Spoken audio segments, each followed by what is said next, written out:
കഴിഞ്ഞ ദിവസം മോദി കേരളത്തിൽ വന്നിട്ട് രാഹുൽ മാങ്കൂട്ടത്തിനെ പറ്റിയിട്ട് പറഞ്ഞിട്ടുള്ള പാലക്കാട് പ്രചരണത്തിൻ്റെ ഭാഗമായിട്ട് പാലക്കാട് വന്നിട്ട് രാഹുൽ മാങ്കൂട്ടത്തിനെ പറ്റി പറഞ്ഞിട്ടുള്ള ചെറ്റത്തരമെല്ലാം നമ്മൾ കണ്ടതാണ്.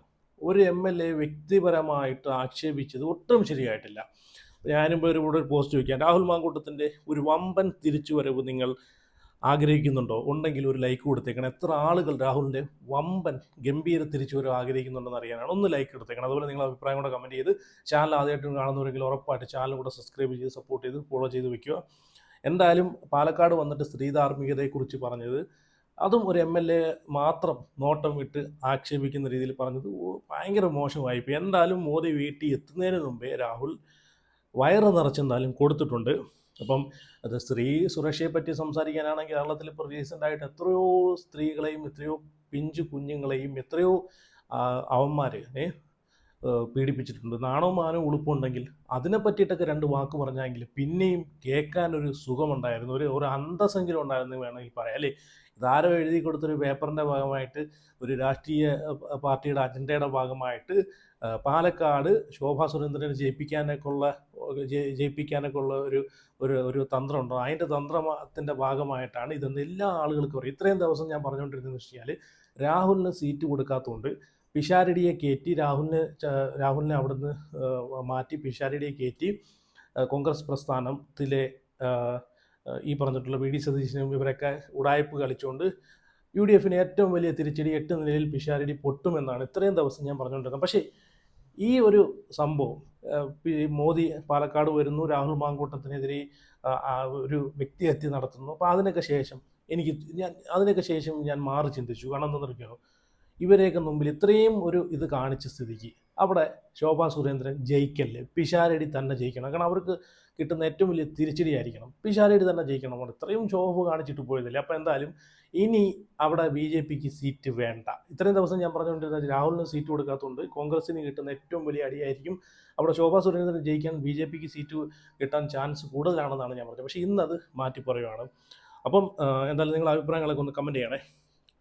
ഓക്കെ, 1-2 പോസ്റ്റുകളും ഉണ്ട്. എന്തായാലും മോദിയെ പച്ചയ്ക്ക് പൊരിച്ചിട്ടുണ്ട് രാഹുൽ. ആ ഒരു പോസ്റ്റ് ഞാനിവിടെ വായിക്കാം. അതിനുശേഷം രാഹുലിൻ്റെ വേറൊരു പോസ്റ്റ് കൂടെ ഉണ്ട്, അതും കൂടെ ഞാൻ വായിക്കാം. അപ്പോൾ അതിന് മുമ്പേ ഒരു യുവതിക്ക് പറയാനുള്ള ഈ മോദി രാഹുൽ പാലക്കാട് വന്നിട്ട് രാഹുലിനെ വിമർശിച്ചതുണ്ടല്ലോ, അപ്പോൾ അതുമായിട്ട് ബന്ധപ്പെട്ട് ഒരു യുവതി രംഗത്ത് വന്നിട്ടുണ്ട്. ആ യുവതിക്ക് പറയാനുള്ളതും കൂടെ നമുക്കൊന്ന് കാണാം. ഇന്നലെ പാലക്കാട് വന്ന് പ്രസംഗിച്ച നമ്മുടെ പ്രധാനമന്ത്രിയുടെ പ്രസംഗം കേട്ടപ്പോ ഓനെ എടുത്ത് ചുമരിൽ ഒട്ടിക്കാൻ തോന്നിയത് എനിക്ക് മാത്രമാണോ? ഒരു രാജ്യത്തിന്റെ പ്രധാനമന്ത്രി പ്രസംഗിക്കുമ്പോൾ എന്തിനു വേണ്ടിയാണെങ്കിലും അത് ആ രാജ്യത്തെ ഒന്നിപ്പിക്കാൻ വേണ്ടിയായിരിക്കണം, അല്ലാതെ വിഭജിക്കാൻ വേണ്ടി ആയിരിക്കരുത്. നമ്മൾ ഓരോരുത്തരും ആഗ്രഹിക്കുന്നത് രാഷ്ട്രീയ ലാഭത്തിനു വേണ്ടി വിദ്വേഷം വിതയ്ക്കുന്ന ഒരു പ്രധാനമന്ത്രിയെയോ ഒരു രാഷ്ട്രീയ പാർട്ടിയോ അല്ല. അധികാരം പിടിക്കാൻ വേണ്ടി ഒരു നാടിനെ തളർത്തുന്ന വാക്കുകളല്ല, ഒരു നാടിനെ വളർത്തുന്ന ദീർഘവീക്ഷണമാണ് ഒരു പ്രധാനമന്ത്രിയിൽ നിന്ന് നമ്മൾ ഓരോരുത്തരും പ്രതീക്ഷിക്കുന്നത്. ഭരണപരമായ കാര്യങ്ങൾ പറയുന്നതിന് പകരം വ്യക്തിപരമായ ആരോപണങ്ങൾ നടത്തുന്നത് ഒരു പ്രധാനമന്ത്രിക്ക് ചേർന്ന കാര്യമാണോ? ഇവിടെ പാലക്കാടുള്ള സ്ത്രീകളുടെ സ്ത്രീ സുരക്ഷയോർത്ത് ഇത്രയും ഏങ്ങി വിതുമ്പുന്ന മോദിജിയോട് BJP ഭരിക്കുന്ന UPയിൽ സ്ത്രീകൾക്ക് പുറത്തിറങ്ങാൻ പോലും കഴിയാത്ത അവസ്ഥയാണ് മിസ്റ്റർ. ദേശീയ കുറ്റകൃത്യ റെക്കോർഡ് ബ്യൂറോയുടെ പുതിയ കണക്കും പ്രകാരം ഇന്ത്യയിലെ സ്ത്രീകൾക്കെതിരെ നടക്കുന്ന അതിക്രമങ്ങളിൽ ഏറ്റവും മുൻപന്തിയിൽ നിൽക്കുന്നതും ഈ ഉത്തർപ്രദേശ് ആണെന്നുള്ള കാര്യം അങ്ങ് മറന്നുപോകണ്ട. പാലക്കാടുള്ള സ്ത്രീകളുടെ സ്ത്രീ സുരക്ഷയോർത്ത് അങ്ങ് ഖേദിക്കുമ്പോൾ നമ്മുടെ പ്രധാനമന്ത്രിയുടെ സ്വന്തം പാർട്ടിയിലുള്ള പല പ്രമുഖ നേതാക്കന്മാരും പലതരത്തിലുള്ള സ്ത്രീ പീഡന കേസുകളിൽ പ്രതികളായിട്ടുള്ള ചരിത്രവും നമ്മൾ ആരും മറന്നുപോകരുത്. UPയിലെ ഹിതറസിൽ ഒരു ദളിത് പെൺകുട്ടിയെ ബലാത്സംഗം ചെയ്ത് കൊന്നിട്ട് ബന്ധുക്കളെ പോലും കാണിക്കാതെ കത്തിച്ചു കളഞ്ഞതല്ലേ അവിടുത്തെ പോലീസ്. സ്ത്രീ സുരക്ഷയെപ്പറ്റി വാചാലനാകുന്ന മോദിജി എന്തുകൊണ്ട് ആ കുടുംബത്തിന് വേണ്ടി ഒരു വാക്ക് സംസാരിച്ചില്ല? മണിപ്പൂരിലും മാസങ്ങളോളം സ്ത്രീകൾ പീഡിപ്പിക്കപ്പെട്ടപ്പോഴും അന്ന് മൗനം പാലിച്ചിരുന്ന പ്രധാനമന്ത്രി എന്തിനാണ് കേരളത്തിൽ വന്ന് ഇന്ന് സ്ത്രീ സുരക്ഷയെപ്പറ്റി പറഞ്ഞ് ഇത്രയും വാചാലനാകുന്നത്? ശരിക്കും ഇതല്ലേ വിരോധാഭാസം? ഈ BJP ഭരിക്കുന്ന ഉത്തരേന്ത്യൻ സംസ്ഥാനങ്ങളെക്കാൾ മുൻപന്തിയിൽ തന്നെയാണ് നമ്മുടെ കേരളത്തിലെ സ്ത്രീ സുരക്ഷ എന്നുള്ള കാര്യം ഈ കിഴങ്ങന്മാരെ ആരെങ്കിലും പറഞ്ഞൊന്ന് മനസ്സിലാക്കി കൊടുക്കണം. നമുക്കിപ്പം കുറച്ച് തട്ടിപ്പും വെട്ടിപ്പും മാത്രമാണുള്ളത്. അതിന് ഏത് രാഷ്ട്രീയ പാർട്ടിക്ക് ആയാലും ഇതൊക്കെ തന്നെയായിരിക്കും. പക്ഷേ ഈ BJPയുടെ രാഷ്ട്രീയങ്ങളെ നമ്മുടെ കേരളത്തിൽ നടപ്പായി കഴിഞ്ഞാലുണ്ടല്ലോ, നമ്മളിപ്പം കാത്തു സൂക്ഷിച്ചു പോകുന്ന ഈ മതേതരത്വവും സമാധാനവും ഒക്കെ നശിച്ച് പണ്ടാരം അടങ്ങും. ഈ പ്രസംഗിക്കുന്ന പലരുടെയും തനിനിറം പുറത്ത് കാണണമെങ്കിൽ ആ എപ്സ്റ്റീൻ ഫയൽ ഒന്ന് പുറത്തു വന്നാൽ മതി. ഈ BJP എന്നൊക്കെ കേൾക്കുമ്പോ ഇപ്പൊ എന്തോ ഒരു ടെൻഷനാണോ, ഒരു പേടിയാണോ, ഒരു ഒരു ഒരു വല്ലാത്ത അവസ്ഥ. ഓക്കെ, കണ്ടല്ലേ, എന്തായാലും ഭയങ്കര മോശമായിപ്പോയി, ഭയങ്കര മ്ലേച്ഛമായിപ്പോയി എന്നാണ്. ഇത്രയും ഒരു പ്രധാനമന്ത്രി വന്നിട്ട് ഈ ഒരു MLA-യുടെ ഒരു കേസ് എടുത്തിട്ട് ഇങ്ങനെ സംസാരിക്കുന്നത് ഭയങ്കര ഒരു മോശം തന്നെ ആയിപ്പോയി. ആരും എഴുതി കൊടുത്തതിൻ്റെ ഭാഗമായിട്ടാണെങ്കിലും ഒരു പ്രധാനമന്ത്രി ഇങ്ങനെ എന്തൊക്കെ വിഷയങ്ങളുണ്ടായിരുന്നു സംസാരിക്കാനാണെങ്കിൽ, എത്ര സ്ത്രീകളും കുട്ടികളും പീഡനത്തിനെതിരെ റീസെൻ്റായിട്ട് എത്രയോ ആളുകളുടെ പീഡനത്തിനെതിരെ, എന്തുകൊണ്ട് അവർക്കുള്ള സംരക്ഷണത്തിന് അല്ലെങ്കിൽ അതിനെ പറ്റിയിട്ട് 2 വാക്ക് സംസാരിക്കും. പിന്നെ അതിനെ പറ്റിയിട്ട് സംസാരിക്കുകയാണെങ്കിൽ ഒരു അന്തസ്സെങ്കിലും ഉണ്ടായിരുന്നു അല്ലേ.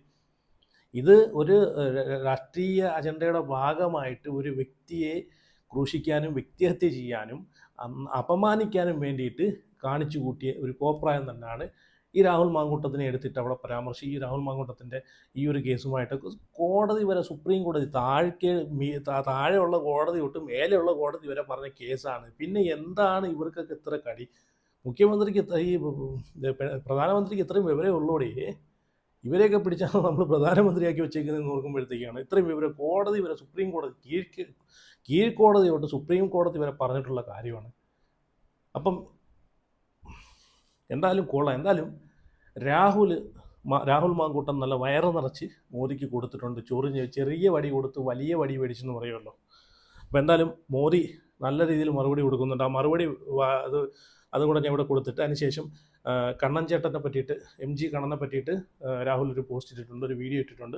അതും കൂടെ ഞാൻ ഷെയർ ചെയ്യാം. അപ്പം രാഹുൽ പറയുന്ന കാര്യം എന്താണെന്ന് വെച്ച് കഴിഞ്ഞാൽ, മിസ്റ്റർ പ്രൈം മിനിസ്റ്റർ, പാലക്കാട് വന്ന താങ്കൾ വല്ലാതെ വാചാലനായല്ലോ.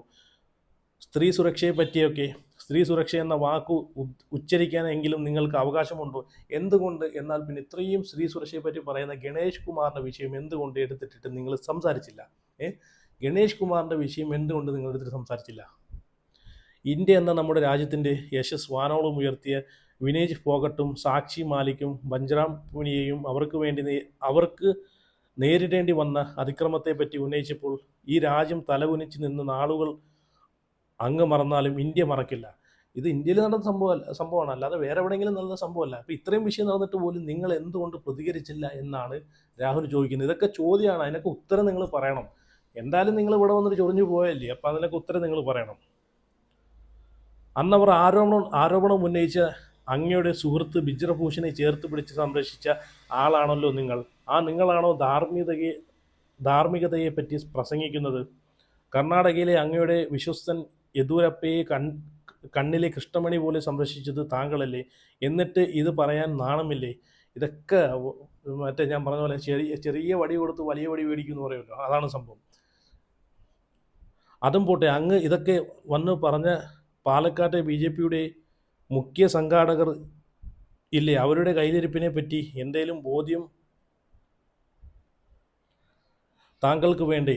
ഇതെല്ലാം പോട്ടെ, അങ്ങയുടെ പാർട്ടിയുടെ തലമുതിർന്ന നേതാവും രാജ്യസഭാ മെമ്പറുമായിരുന്ന സുബ്രഹ്മണ്യ സ്വാമി അങ്ങയെപ്പറ്റി ഉന്നയിച്ച ആരോപണത്തെപ്പറ്റി ഒരു വാക്ക് പ്രതികരിക്കാൻ താങ്കൾക്ക് ധൈര്യമുണ്ടോ? ധൈര്യമുണ്ടോ എന്ന് വെച്ചാൽ ഇതുപോലെ വന്ന് പ്രസംഗിക്കാനല്ലേ പറ്റൂ. അതും പോട്ടെ, നിങ്ങളുടെ ഏറ്റവും വലിയ ന്യായീകരണ തൊഴിലാളിയും മോദി ഭക്തയുമായിരുന്ന നിങ്ങളെപ്പറ്റി പുസ്തകം വരെ എഴുതിയ എഴുത്തുകാരിയും ആക്ടിവിസ്റ്റുമായ മധു പൂർണിമ കിഷോർ കഴിഞ്ഞ ദിവസം നിങ്ങളെപ്പറ്റി പറഞ്ഞതിനെപ്പറ്റി എന്തെങ്കിലും പ്രതികരണമുണ്ടോ? എന്തുകൊണ്ടാണ് നിങ്ങളോട് അവർ 2014 മുതൽ അകലം പാലിക്കുന്നത് എന്നും നിങ്ങളെപ്പറ്റി എഴുതിയ ബുക്ക് നേരിട്ട് കൈമാറാഞ്ഞത് എന്തുകൊണ്ടാണ് എന്ന് അവർ പറഞ്ഞതിനെപ്പറ്റി എന്തു പറയുന്നു? ഇതൊക്കെ പറയാൻ ദേശീയ മാധ്യമങ്ങൾക്കും ചില മലയാള മാധ്യമങ്ങൾക്കും പേടി കാണും. എനിക്ക് പേടി, നെഹി എന്ന് പറഞ്ഞാൽ മതി. നെഹി. മോദി ആദ്യം ആപ്കാ കണ്ണിലെ തൂമ്പ എടുക്കുഹോ, പിന്നെ മേരാ കണ്ണിൽ ഉണ്ട് എന്ന് ആരോപിക്കുന്ന കരട് എടുക്കുകേ. എന്തായാലും മോദിയെ പച്ചയ്ക്ക് കത്തിച്ചിരിക്കുകയാണ് രാഹുൽ മാങ്കൂട്ടം. അതിനൊക്കെ ശേഷം രാഹുൽ MG കണ്ണനുമായിട്ട് ബന്ധപ്പെട്ട ഒരു പോസ്റ്റ് ഇവിടെ പങ്കുവച്ചിട്ടുണ്ട്. ഇത്രയും സ്ത്രീകൾക്ക് എതിരെയുള്ള വിഷയങ്ങൾ കേരളത്തിൽ നടന്നിട്ട് ഈ ഒരു വിഷയം മാത്രമേ പുള്ളി കണ്ടുള്ളൂ. പുള്ളിക്ക് പറയാൻ അതാണ് പറഞ്ഞത്, ഒരു പ്രധാനമന്ത്രി ഇത്രയും തരം താഴരുത് അല്ലേ? ഒരു പ്രധാനമന്ത്രി ഒന്നുമില്ലെങ്കിൽ ഈ വിഷയത്തിനെ പറ്റിയിട്ടൊക്കെ മനസ്സിലാക്കിയിട്ട് വേണം പറയാനെ കൊണ്ട്. കോടതി വരെ പറഞ്ഞിട്ടുള്ള, സുപ്രീം കോടതി വരെ പറഞ്ഞിട്ടുള്ള കാര്യമാണ്. ഓക്കെ, ഇനി MG കണ്ണനെ പറ്റിയിട്ട് രാഹുൽ മാങ്കൂട്ടം പറയുന്ന ഒരു കാര്യം പോസ്റ്റ് ഉണ്ട്. അതിനുമ്പോൾ ഞാൻ ഇവിടെ MG കണ്ണൻ്റെ ഒരു വീഡിയോ, പ്രചരണത്തിൻ്റെ ഒരു വീഡിയോ ഇവിടെ രാഹുൽ മാങ്കൂട്ടം ഷെയർ ചെയ്യുന്നുണ്ട്. ആ ഒരു വീഡിയോയും കൂടെ ഞാൻ വയ്ക്കാം. അതിനകത്ത് എഴുതിയിരിക്കുന്ന ക്യാപ്ഷൻ എന്ന് വെച്ച് കഴിഞ്ഞാൽ, കണ്ണൻ ചേട്ടാ, നമ്മുടെ പ്രസ്ഥാനം ഇങ്ങനെ ചേർത്ത് നിർത്തുന്നത് കണ്ണൻ ചേട്ടാ നമ്മുടെ പ്രസ്ഥാനം ഇങ്ങനെ ചേർത്ത് നിർത്തുന്നത് കാണുന്നുണ്ടോ? പാർട്ടി എന്ന് പറഞ്ഞിട്ട് ഒരു ചിഹ്നം അല്ലേ? പാർട്ടി കരിയില പോലെ വലിച്ചെറിഞ്ഞിട്ടും ആ ഒരു പ്രസ്ഥാനത്തെ ഇത്രമാത്രം സ്നേഹിക്കുന്ന ഒരു പ്രവർത്തകൻ, ഒരു നേതാവ് അല്ലേ? പച്ചയായ ഒരു കോൺഗ്രസ്സുകാരൻ എന്ന് വേണമെങ്കിൽ പറയാം. ആ പോസ്റ്റും കൂടെ ഞാൻ വായിക്കാം. ഈ തെരഞ്ഞെടുപ്പ് കാലത്ത് വ്യക്തിപരമായി എനിക്ക് ഒരുപാട് മിസ് ചെയ്യുന്ന ഒരാളുണ്ട്, എം ജി കണ്ണൻ. അതൊരു നഷ്ടവും തീരാ നിരാശയുമാണ്. അടൂരിൽ കണ്ണൻ ചേട്ടനല്ലാതെ ഒരു കോൺഗ്രസ് സ്ഥാനാർത്ഥിയെ പറ്റി എനിക്കോ ഒരൊറ്റ അടൂരുകാരനോ ചിന്തിക്കാൻ പോലും കഴിയാത്ത അത്ര ഇഴയടുപ്പം അടൂരും കണ്ണൻ ചേട്ടനും തമ്മിലുണ്ട്. 25,460 വോട്ടിന് 2016 തോറ്റ ഒരു മണ്ഡലത്തിലാണ് 2021 കണ്ണൻ ചേട്ടൻ മത്സരിക്കാൻ വന്നത്. ചുരുങ്ങിയ ഒരു ദിവസം കൊണ്ട് അടൂരിൻ്റെ പ്രിയപ്പെട്ട കണ്ണനായി മാറിയ ആ സമര പോരാളി വെറും 2,919 വോട്ടിനാണ് പരാജയപ്പെട്ടത്. ആ പരാജയത്തിന് ശേഷം പിന്നെയും 4 വർഷം വിജയിച്ച MLA-യേക്കാൾ സജീവമായ അടൂരിൻ്റെ സന്തോഷത്തിലും സങ്കടത്തിലും കണ്ണൻ ചേട്ടൻ ഉണ്ടായിരുന്നു. 2025 മെയ് 10 രാവിലെ ഞാൻ പാലക്കാട് നിൽക്കുമ്പോഴാണ് കണ്ണൻ ചേട്ടൻ്റെ ഫോണിൽ നിന്ന് ഒരു പതിവ് കോൾ വരുന്നത്. ഫോൺ എടുത്തപ്പോൾ മറുതലയ്ക്കൽ കണ്ണന് പകരം ഭാര്യ സജിതയുടെ ശബ്ദമായിരുന്നു. കണ്ണൻ ചേട്ടൻ പറഞ്ഞിട്ട് വിളിക്കുകയാണ്. ചേട്ടൻ വയ്യാതെ ആശുപത്രിയിൽ പോകുന്നു എന്ന് പരിഭ്രമത്തോടെ സജിത പറയുമ്പോൾ കണ്ണൻ ചേട്ടൻ എന്തൊക്കെയോ പറയാൻ ശ്രമിക്കുന്നത് എനിക്ക് കേൾക്കാം. ലക്ഷണം കേട്ടപ്പോൾ തന്നെ സ്ട്രോക്ക് ആണെന്ന് എനിക്ക് മനസ്സിലായി. പെട്ടെന്ന് തന്നെ പരുമല ആശുപത്രിയിലേക്ക് പോകാൻ പറഞ്ഞു. പാലക്കാട് നിന്ന് ഞാൻ പരുമലയ്ക്ക് തിരിക്കുമ്പോൾ KCയെ വിളിച്ചിട്ട് ഇങ്ങനെ ഒരു പ്രശ്നമുണ്ട്, ബാംഗ്ലൂർ നിംഹാൻസിലേക്ക് പോകാൻ ആവശ്യമായ കാര്യങ്ങൾ ചെയ്തു തരുമോ എന്ന് ചോദിച്ചു. അതനുസരിച്ച് KC ആ കാര്യങ്ങൾ എല്ലാം കോർഡിനേറ്റ് ചെയ്തു തന്നു. പ്രതിപക്ഷ നേതാവ് ഷിഫ്റ്റ് ചെയ്യാൻ ആവശ്യമായ കാര്യങ്ങൾ ചെയ്യാമെന്ന് പറഞ്ഞു. പരുമലയ്ക്കുള്ള ആ യാത്രയിൽ എൻ്റെ തോന്നൽ കണ്ണൻ ചേട്ടന് വേറെ കുഴപ്പമൊന്നും ഉണ്ടാവില്ല. എന്നാലും ഒരു വർഷത്തിൽ തിരഞ്ഞെടുപ്പ് വരുന്നത് കൊണ്ട് ചേട്ടന് റിക്കവറി ചെയ്യണം, അത്രയേ ഉള്ളൂ. എന്നാൽ വളരെ പെട്ടെന്ന് കണ്ണൻ ചേട്ടൻ്റെ ആരോഗ്യനില വഷളായി. ഒന്നും ഇനി ചെയ്യാൻ ഇല്ല, വെന്റിലേറ്റർ മാറ്റിയാൽ അപ്പോൾ മരണം സംഭവിക്കുമെന്ന് ഡോക്ടർമാർ പറഞ്ഞു. സജിതയെയും കൂട്ടി ജീവൻ്റെ കണിക മാത്രമുള്ള കണ്ണൻ ചേട്ടനെ കാണാൻ വെന്റിലേറ്റർ ബെഡിൽ പോയ കാഴ്ച കണ്ണിൽ ഇപ്പോഴുമുണ്ട്. കണ്ണൻ ചേട്ടൻ്റെ വിലാപയാത്ര അടൂരിനെ ആകെ കരയിച്ചു കളഞ്ഞു. അടൂരിന് 2 MLA ആയിരുന്നു ഉണ്ടായിരുന്നത്, താനും കണ്ണനും എന്ന അടൂരിൻ്റെ MLA ചിറ്റയം ഗോപകുമാർ പറഞ്ഞ വാക്കുകൾ മതി അടൂരിന് എത്രമാത്രം പ്രിയപ്പെട്ടവനായിരുന്നു കണ്ണൻ ചേട്ടൻ എന്ന് തെളിയിക്കാൻ. അടൂർ വീണ്ടും തെരഞ്ഞെടുപ്പിന് ആവേശത്തിലാക്കി. ഇന്ന് രാഹുൽ ഗാന്ധി പങ്കെടുക്കുന്ന സമ്മേളനമാണെന്ന് അറിഞ്ഞപ്പോൾ ആദ്യം ഓർത്തത് കണ്ണൻ ചേട്ടനെയാണ്. ആ ഓർമ്മ എനിക്ക് മാത്രമല്ല എന്ന് മനസ്സിലായ ദിവസമാണ് ഇന്ന്. പാർട്ടിയെപ്പറ്റി കൂടുതൽ അഭിമാനം തോന്നിയ ദിവസം. രാഹുൽ ഗാന്ധി അടൂരിൽ വരുമ്പോൾ കണ്ണൻ ചേട്ടൻ ഇല്ലെങ്കിലും അയാളുടെ ഭാര്യ സജിതയും മക്കൾ ശിവകിരണും ശിവഹർഷും ഒപ്പം വേണമെന്ന് തീരുമാനിച്ചത് CKC വേണുഗോപാൽ സജിതയെ വിളിച്ചു. ആ സന്തോഷം പറയാൻ സജിത വിളിക്കുമ്പോൾ അവരുടെ തൊണ്ട ഇടറുന്നുണ്ടായിരുന്നു. കാരണം ഇന്നലെ മക്കൾ പറഞ്ഞത്രേ, ദൂരെ നിന്ന് രാഹുൽ ഗാന്ധിയെ കാണണമെന്ന്. തിരക്കായിരിക്കില്ലേ, എങ്ങനെ രാഹുൽ ഗാന്ധിയെ കാണുമെന്ന് മക്കളോട് ചോദിച്ച സജിതയ്ക്കാണ് KCയുടെ കാൾ വന്നത്. കണ്ണൻ ചേട്ടൻ്റെ മക്കളെയും ഭാര്യയും ചേർത്ത് പിടിക്കുന്ന രാഹുൽ ഗാന്ധിയെ കണ്ടപ്പോൾ കണ്ണു നിറഞ്ഞു. നന്ദി KC, നന്ദി കോൺഗ്രസ്, ഈ ചേർത്ത് നിർത്തലിന്. കണ്ണൻ ചേട്ടൻ്റെ ആഗ്രഹമായിരുന്നു അടൂരിൽ കോൺഗ്രസിന് MLA. അതും അഡ്വക്കേറ്റ് CV ശാന്തകുമാറിലൂടെ അടൂർ നേടും എന്നാണ് ഇവിടെ രാഹുൽ പങ്കുവയ്ക്കുന്ന ഒരു വികാരഭരിതമായിട്ടുള്ളൊരു പോസ്റ്റാണ് MG കണ്ണനുമായിട്ട് ബന്ധപ്പെട്ട്.